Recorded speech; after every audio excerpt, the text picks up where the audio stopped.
So my wife got the skid plate off the rear area, and this is the harder one to get at. So this is your filler plug for your rear final drive. This one is different from the front differential because it's got 3 bolts. So you have your filler bolt here, and here you have your drain bolt. Hope you guys can get a good view of that. And then here is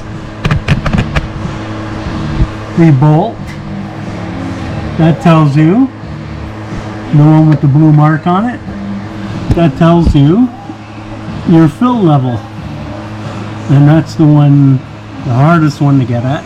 And as I said, your drain bolt. So we are going to do that. So what you do is you take out your filler bolt, you take out your drain bolt and your oil level bolt that's there, and then you reinsert this one. Then you fill it from the rear, and when it starts coming out this side bolt, that's how you know your differential is full of new fluid. So we're going to do that and get back to you after that.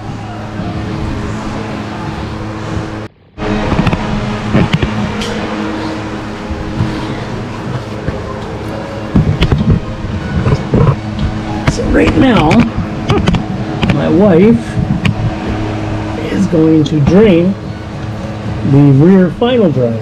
Well,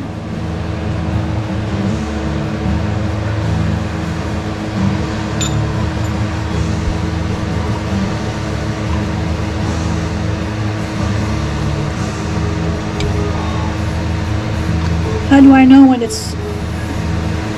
Is it too, go? Okay.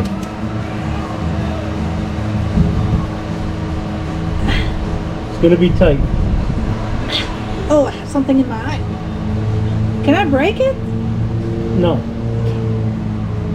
Theoretically, no.